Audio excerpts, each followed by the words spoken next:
Today, we're going to be talking about inner freedom and that deep, peaceful sense of knowing who you are and why you are here.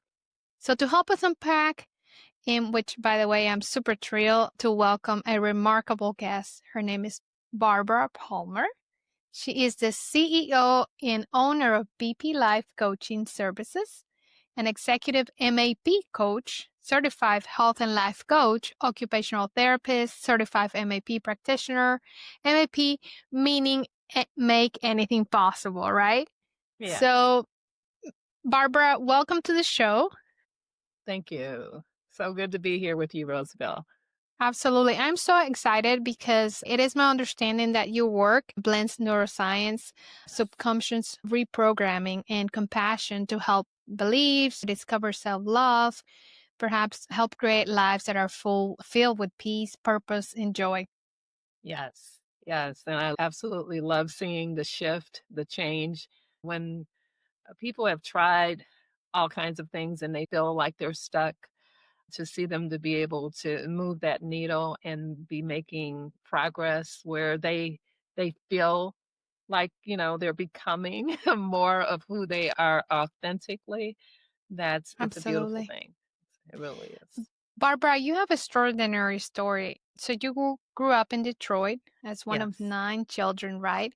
Yes. For what I read, you have been in a long journey of transformation professionally, personally, spiritually.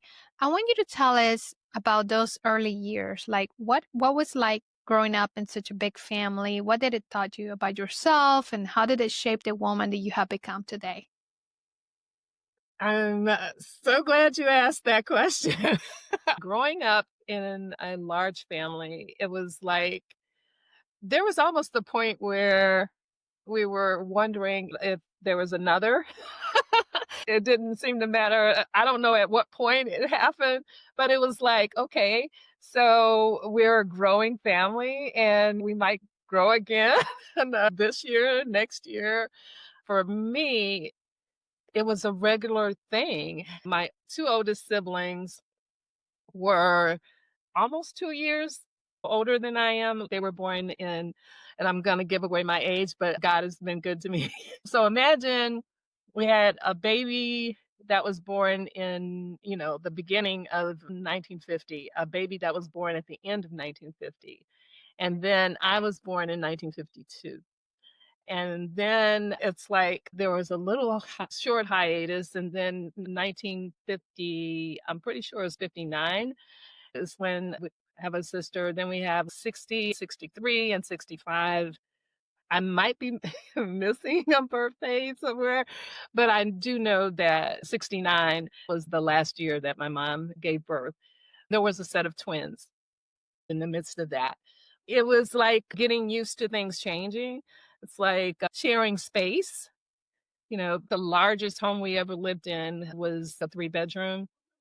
Getting used to sharing space with someone else, whether that was bunk beds or a full size bed. 2 people were sleeping at the head of the bed and maybe I'm at the foot of the bed. It's like we did what we needed to do to be able to survive. And so I got used to entertaining myself. I got used to, finding things that I enjoy doing, as far as playing and keeping myself occupied. I don't remember having a lot of toys, but I do remember having a backyard where we could play using our imagination. So Right, with we didn't freedom, right? have even as far as like softball, we had a stick and somebody had a ball that looked like a Yeah. baseball, but it was fun. There was a point where I did not feel like we were poor. Later in life, looking back, it's like, you know, we may have been seen as poor, but we didn't feel Right. poor. Yeah. Yeah, when we're little, your childhood seems like kind of like mine. I didn't have any siblings, but I have cousins.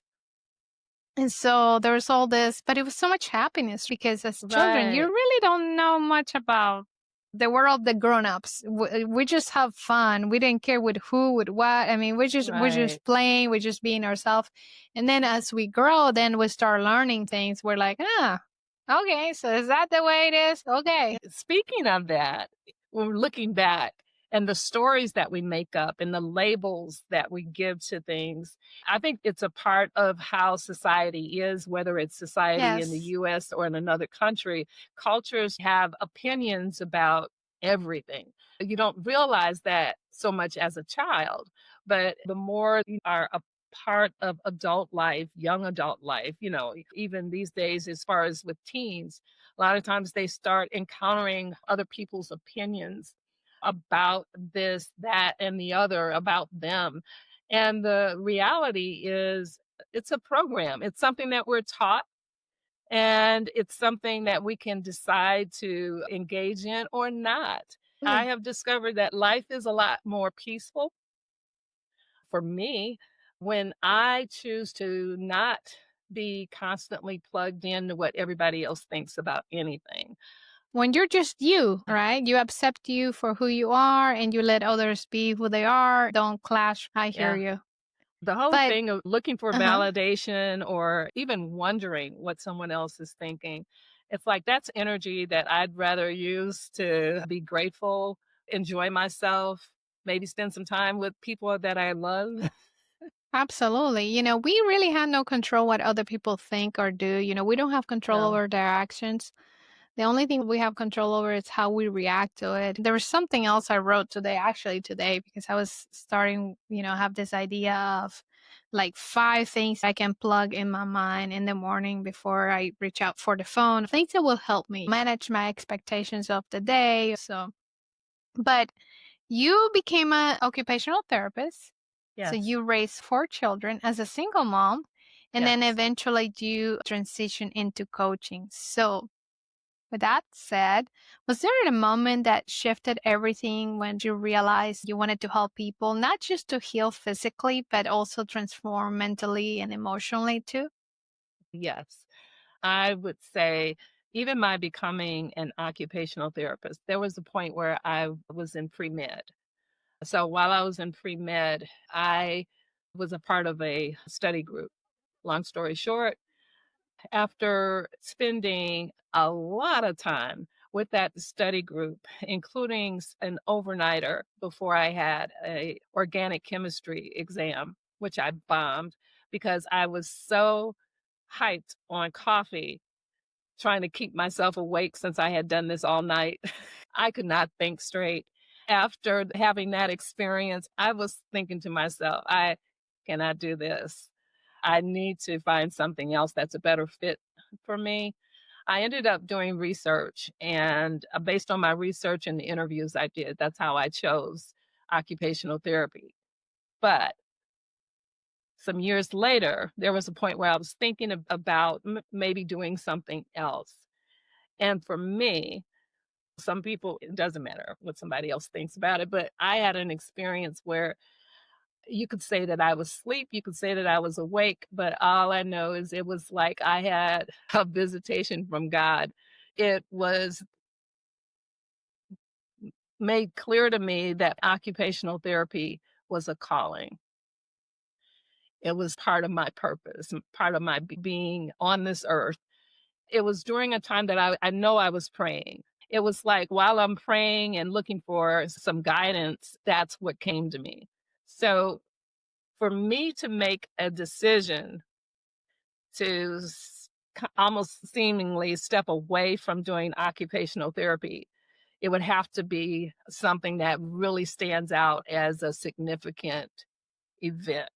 During 2020, during the pandemic, I was reminded that I have been not just helping people to improve the quality of their lives, but I have been involved in some way or another in life coaching, whether it was called life coaching or not, helping people to transition, to make changes, to transform their lives, to transform something about themselves for decades. And I did most of my earlier work in faith-based communities as part of a church. There was one point where I had been awarded a grant that allowed me to work with women along with a social worker. We provided this course for the women. It was a 12-week course. That came back to my mind during the pandemic. And it was more so about taking this passion that I have for helping people to improve the quality of their lives, but focusing on helping leaders lead from a more authentic place, lead from a place of power, and also lead from a place where they're in touch with their core values. They know who they are. I made a decision about when I would retire from the position I was in as a private college program director overseeing one of the allied health programs. I knew I was going to step away from that and retire. As it related to occupational therapy, it was like, okay, that's still a part of who I am. I was a certified health coach already, but I knew that it was not just about people's health. That's when the shift happened. I was in the midst of negotiating to keep my faculty during COVID. There was talk about who can you let go or how can you make cuts. And I did not want to make any cuts. I kept coming up with creative ideas for utilizing my faculty so they would not lose their jobs during COVID. Right. I did make a decision that I would finish out the next year, and I retired at the end of 2021. And since then, I have been focused on the life coaching, specifically working with business owners, professionals, C-suite execs, helping them to do things in a way where they're accomplishing what their role requires of them, but they're doing things in a more, how can I say, using more wisdom, tapping into the part of them that has insight, that where their creativity is, their innovative ideas are, the solutions to whatever, is going on. They're tapped into that and know how to do things without reacting. They know how to tap into that and flow, and actually come from a place of ease instead of competition and comparing themselves to other people, even comparing themselves to an earlier version of themselves. It's like, no, stop it. So it's like realizing that everything that had been invested in me wasn't just for what I had already been doing. To trust that and to move in the direction of working with leaders. I've been around leaders my whole life. My dad was a pastor, so I was around leadership in faith-based communities. I've been around leadership in government, including some world leaders. I didn't see any of that happening, but that's been a part of my journey. I'm very comfortable talking to leaders. Doesn't matter if they're professionals, if they are professional athletes or professional anything, you know, and it's part of my makeup is that I'm here and there's a knowing. I know that I belong here, and I know that I belong in the same room with the leaders that resonate with me. I'm not for everybody, and I already know that. I'm not trying to be what someone else would desire that I be. I am here to help leaders that want to transform the way that they do things so that they can transform the results in their lives, and at the same time taking care of themselves and to stop sacrificing the relationships that are most important to them. Wow. And I am very surprised in a good way. You are now 72, almost 73, correct? Yes, Still 7. growing and Yes, still inspired, yes, still living fully. I would like to absolutely. ask you, what message would you like to share with anyone listening who feels like their time to change has passed? What would you Yeah. like to say to them? I start by reminding people that the real you, most people are out of touch with who they really are. The real you is the part of you that notices how you feel, that notices how things affect you, that notices how you react and respond to things. Your thoughts are a part of you. Your mind is a part of you. Your body is a part of you. But the part that notices all of the parts is you. I You see. are the awareness. Some people are not aware. They don't notice, what they're thinking. They don't notice why they feel the way that they do. What you focus on, you give energy to. What you focus on, you get more of. If you focus on negative stuff, you get negative stuff. If you focus on problems, you get to have more problems to talk about. Right. You know, I think that one of the reasons a lot of people might say that they don't oh they don't even know that they don't notice because perhaps they're distracted, right? So there's a lot of distraction going on. and that's one of the reasons why I intentionally unplug sometimes from my phone.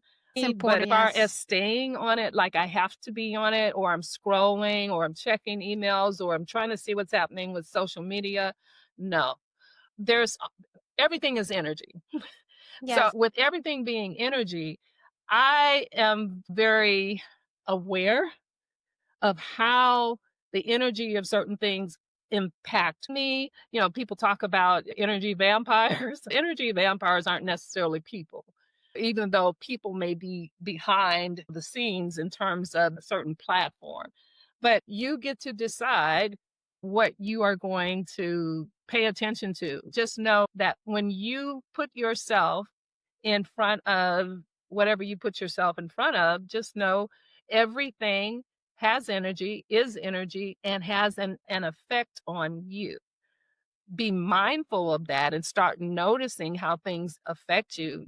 Certain things make you happy? Do you feel uplifted? Do things pull you down, make you upset, make you angry? What are you exposing yourself to? We all need a reset. I always compare, like, you know how even computers need a Yes. reset, right? We need to Yes. reset. Same thing for us, human minds. We're not machines, right? Interesting to me for a person who hears this and they are thinking to themselves, that's a bunch of whatever. Try it.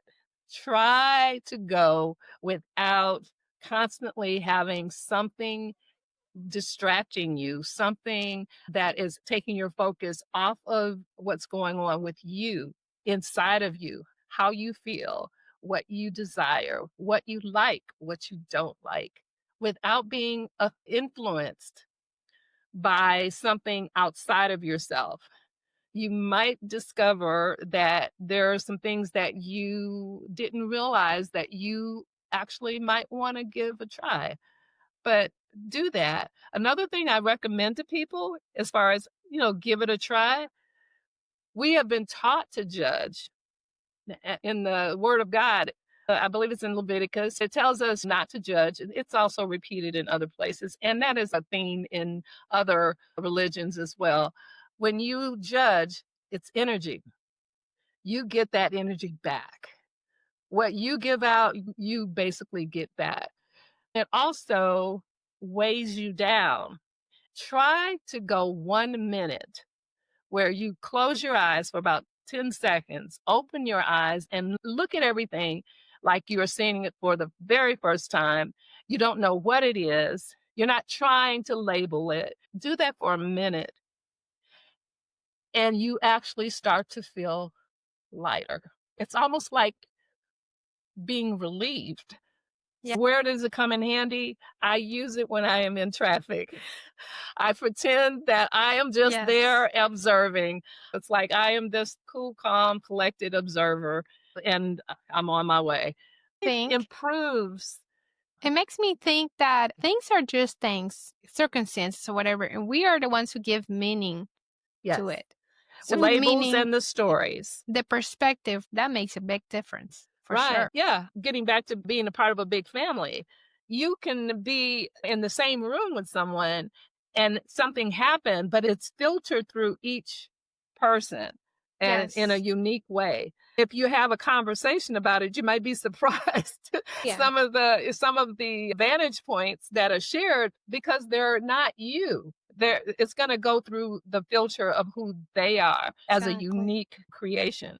Now let's talk about that incredible method that you practice called the MAP or Make Anything Possible. So for those who Yeah. never heard of it, What is MAP coaching and how does it work?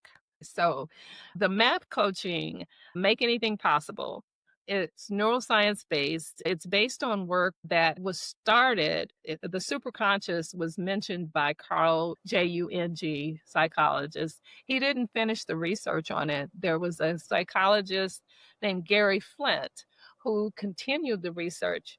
The MAP process is based on this research about the superconscious. It turns out we all know about the conscious mind. If your mind was like an iceberg, the tip of the iceberg that is above the water would represent the conscious mind. The remainder of the iceberg that's beneath the surface of the water that goes down for miles, sometimes miles wide as well as deep, that is the subconscious or unconscious mind. That's where the majority of your memories are stored. That's where all your automations, as far as, that's why you don't have to think about breathing. You don't have to think about how your mind works or your blood circulates. It's a very important part of us. But one of the things that it does, that it influences the majority of our behaviors, the majority of our thoughts, our triggers. There's something going on in our subconscious mind when we're triggered. And it's connected to memories. It can even be memories from when we were a child, something that felt like a really traumatic event. It doesn't have to be trauma the way that you normally think of trauma, talking about PTSD, but it doesn't exclude those either. It could be something as simple as you wanted a pet and, you didn't get the pet. You had a bike and somebody stole your bike. You fell, you skinned your knee. It's your reaction to what happens. The stories you tell yourself, it could even be what you were told over and over again. And you finally got this recording in your head that sounds just like your mom, your cousin, whoever.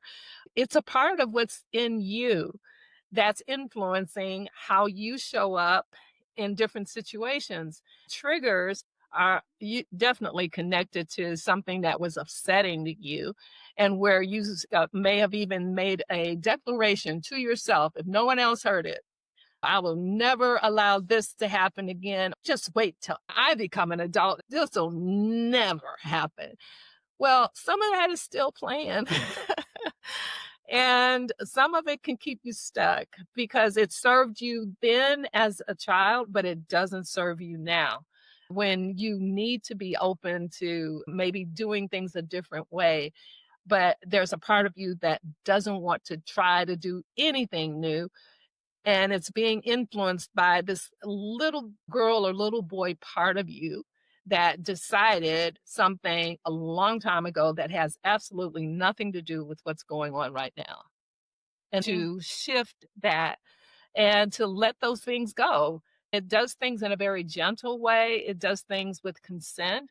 When I say consent before doing a MAP session, the person would be asked, do I have your permission to work with your superconscious mind to treat and neutralize memories? They give their consent.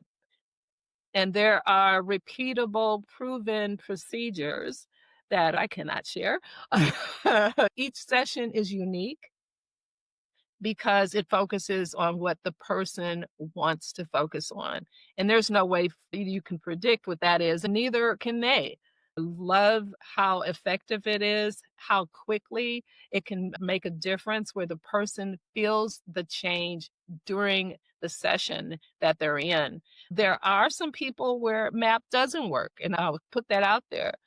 But in order for a person to benefit from MAP, and this applies to most people, you want to change your life. The only way you can change your life, it means change you. And in order to change, we need help to do that because otherwise we're like rubber bands. You stretch us out and we pop right back to where we were before the stretch even happened. Oh, MAP makes it possible for the change to happen and the change sticks. how long does a session normally last? Most sessions, what you're looking at around 90 minutes. It could be a little less than that, but you allow the 90 minutes so things can flow to the point where whatever the person wanted to focus on initially, we focus on that. They start off where there's something that concerns them. It could be a goal that they have. And there's a part of them that just is really feeling like, there is no way that is happening, you know, but they know this is what they want and they know it's a good thing for them to want it. And actually it's brave of a person to recognize and be true to their desires. Our desires are unique to us. If you have a desire, that means that it's possible for it to happen. With the MAP process, they can let go of the contradicting beliefs that are resisting what they really want to have, do, or be. It Sounds like makes all finding things possible. clarity. Yes, I call it breakthrough clarity. MAP allows breakthrough clarity because whatever was blocking or resisting is moved or neutralized. I have seen repeatedly that behind that, there is this light, there is this insight, there is this wisdom, there is this clarity about something that they came in that session having one idea about, and now they have additional information and they're saying, wait a minute, wow. So, what's really going on? This is from them starting to describe what's really going on because these other pieces of information that they didn't have access to before the MAP session became available. And now they are able to approach things from a much more empowered and clear understanding. So, it's Wow. phenomenal. And I want to go back to something about your story forgiveness and gratitude. Yes, yes, Because you've said once that you have more compassion for others than yes, you did for yourself. And yes. that realization, I can only think how it changed you. But can you tell us a little bit more about that moment? Well, to me, my mom was a great example as far as being a mom. But one of the things I picked up, maybe this was my misinterpretation of what it meant to be a mother or to be a woman, was it seemed like she took care of everyone and then she focused on herself. She came last. There was a point in my adult life when I was raising my children that I realized that I came last, that I was putting myself last. I was wanting to make sure that everything was going, great for my children. And also as far as an occupational therapist, everything's going great for my clients, my patients, my coworkers if I'm part of a team. It was like I had all this focus on others and then me. And it's like I had learned or started believing that that's how it's supposed to be, but it's not. Being able to experience a MAP process myself, I don't do anything or share any technique, and I'm certified in other techniques as well. I love neuroscience. I'm a nerd and I love it. But I have experienced MAP to help me, so I know that part of what I got to release was all the stuff that is just not true as it relates that would give me resistance when I would want to focus on taking better care of myself. Do I really want to do that? Being someone who was a people pleaser and I didn't know it. I was more concerned about pleasing someone else, but it was more a habit. Then I started looking at different things, including in the Word of God, it talks about love your neighbor as you love yourself. I said, wait a minute, let Yes. me slow that down and look at that again. So that's basically saying love yourself unconditionally and love other people from the fullness of that unconditional love that you have for yourself. Right. So many people out there, caregivers, professionals, especially people like me in the healthcare arena, we are often putting others first because we think, okay, yeah, this is now. You said something much earlier when we have the purpose, we have the calling, we get excited. I'm with you out there because when we like, this is what God called me to do it. This is, but then we forget ourselves. We have to take care of ourselves because if we don't, how can we serve others? And that is an important realization. Yeah, it is the analogy that comes to my mind that I share that helped me. It's like, okay, if you're on a plane, they tell you if the cabin pressure drops, if there's a point where you need to use the oxygen, put the mask on yourself, even if you have a child with you, Right. put the mask on yourself first. And so taking care of yourself is not a selfish thing. It is the wisest thing you can do. Be mindful of what you need, what your body needs, the fact that you need peace, your mind needs a break. You need to make some adjustments to allow for the different parts of you to rest. I know entertainment is a big thing. They're even calling edutainment. It's like, so people don't want to just be educated, they have to be entertained. It's like, okay. But the bottom line is, in the midst of whatever you're doing, don't lose Right. you. It's like recognize, notice, even if it means step back from what you've been doing on a regular, almost routine, not thinking, almost automatic basis. Yes. Step back and start to notice what you are noticing. That's the real you. You're an observer and you're having this experience, this life journey, this adventure, and you Yeah, have a lot it more is. power than you realize. Oh, yeah, It's- it shows you are calmer, you're peaceful, you can take on even more things. And it is kind of like you start working not harder, but actually smarter. yeah. That's what I have found out when I am mindful of things, when I take my time. There's sometimes you have to say, wait a minute, I'm going through this, I need a break. And know that you need that reset to be able to continue on, Yes, whatever it is that your absolutely. life purpose is, right? Yeah, and sometimes we And need that reset just so that we can start to recognize our own voice from the voices outside of us that might be trying to influence us, to actually know not just what your voice is, but start to recognize when things really resonate with you. They resonate as being, yes, that's right. When you say that's right, there is something unique in each of us. What's right for me may not be right for you, but you need to at least be in touch with yourself enough to recognize when something is right for you and vice versa. Sometimes you don't have to know why.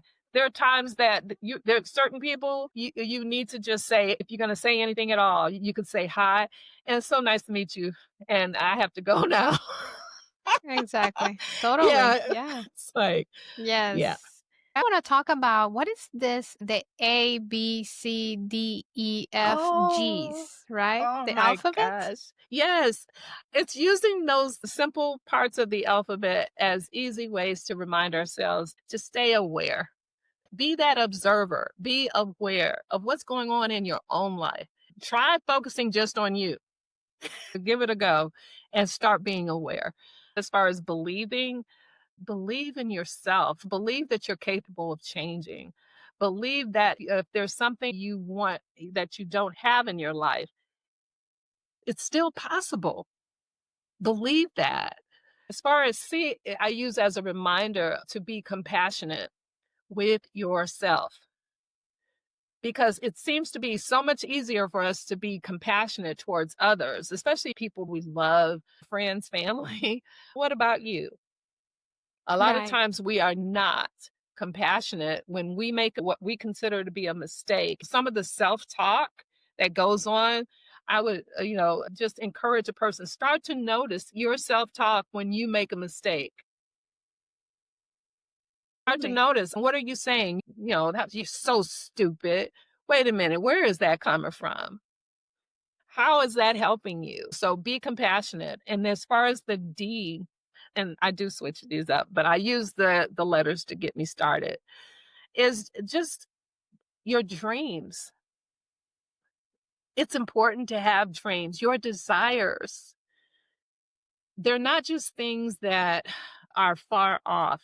If you see your dreams and your desires as being far off, like they never could possibly happen, guess what? Will never happen. Right. You basically are saying, Yeah. okay, this is your story. And when you honor your dreams, your desires, you can actually check in with yourself each day and ask the question. I do this before I interact with other people. So it's in the quiet of the morning. I can ask myself, the real me that observes, and intuition is connected to that part too.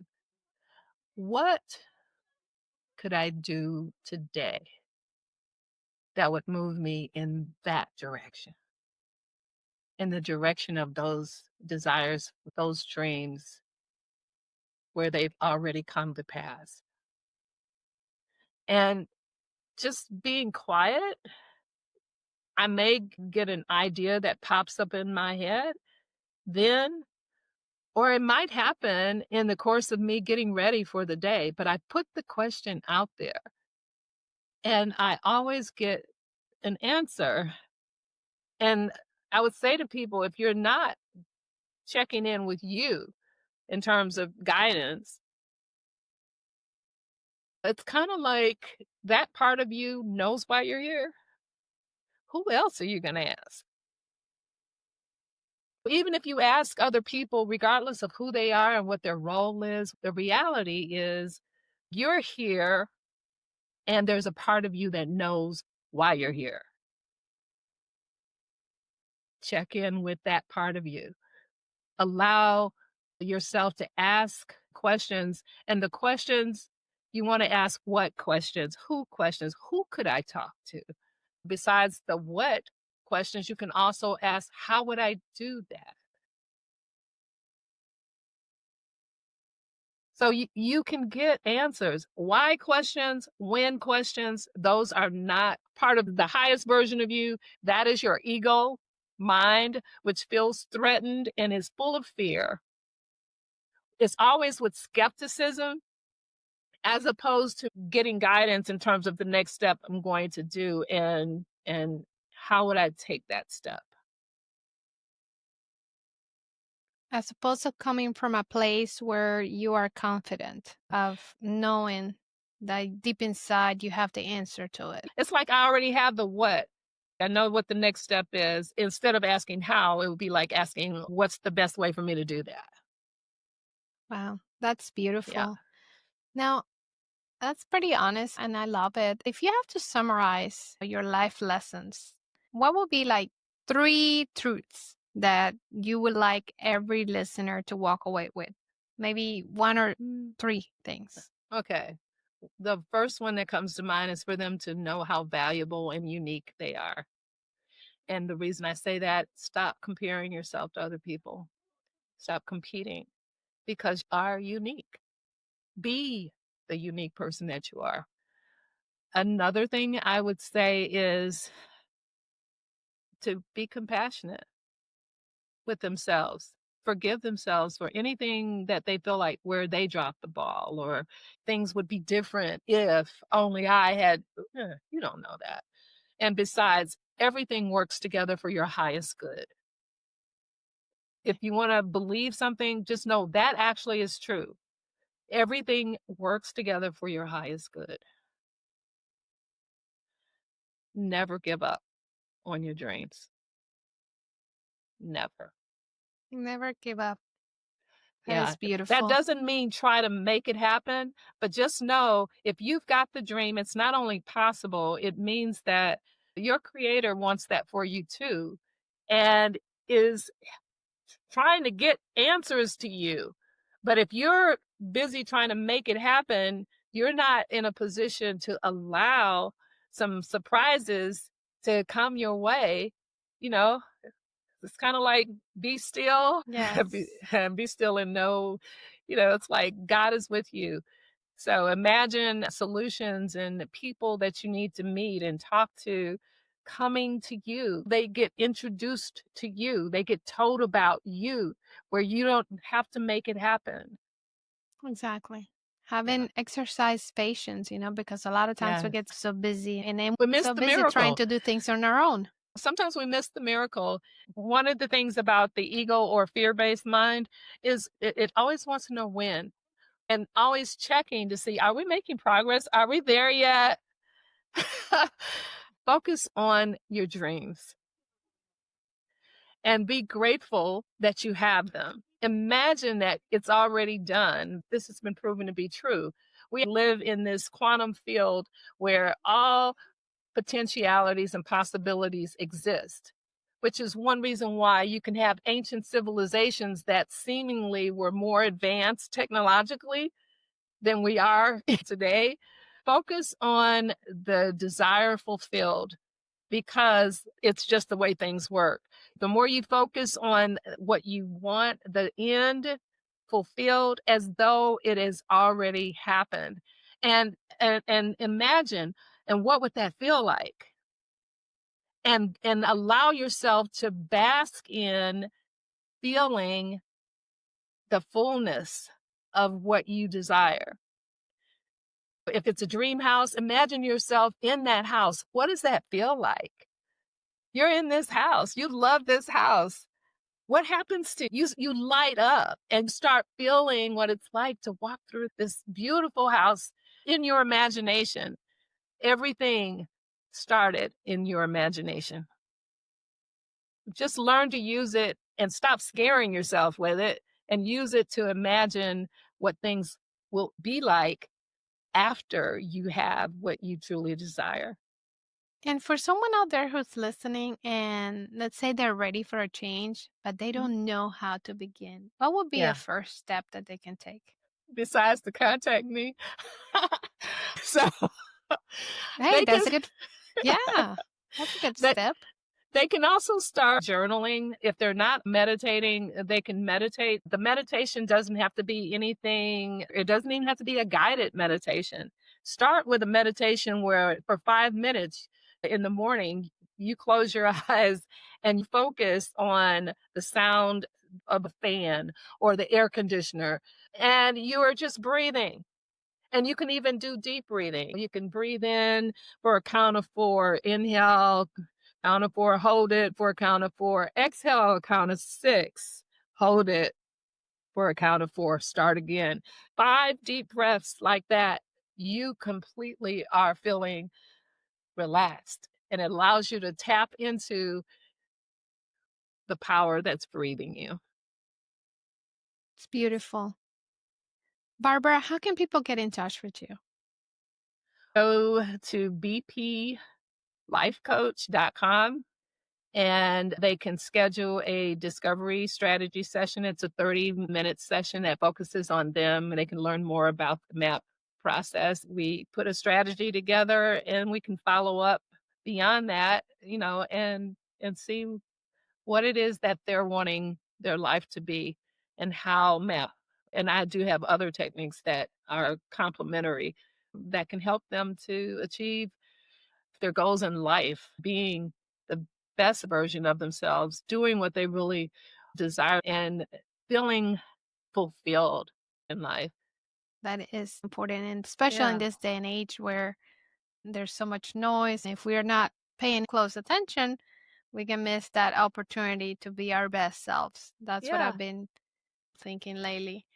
Barbara, is there anything I have not asked you that you're like, oh, I really need to get that out there, or something we might have forgotten to talk about? I just want to emphasize that true peace, joy, love, every good thing that we could desire, it starts on the inside. So if you're looking for answers in terms of your love life, the work you do, your career, anything, if you're looking outside of yourself, You're on the wrong path. Just know all true change happens from the inside out. Absolutely. It comes from the inside out. Yes. Yeah. Peace, joy, and everything else. Yeah. Barbara, thank you so, so much for joining me today. I feel like your stories prove that transformation is possible at Yeah. any stage of life, that healing begins the moment that we choose to have Yes. compassion over judgment. You mentioned that. Yeah. And for those listening out there, if you like to connect with Barbara and explore how you can make anything possible in your own life, go to www.bplifecoach.com. And they can also follow you on social Yeah. media. I'm on, I think, most social media platforms. I know I'm on Facebook, Instagram, TikTok.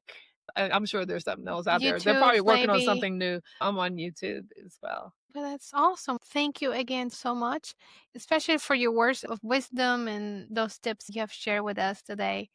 I feel like this was a heart opening conversation. To our listeners, if this episode spoke to you, please don't forget to subscribe to our channel, Rosabel Unscripted.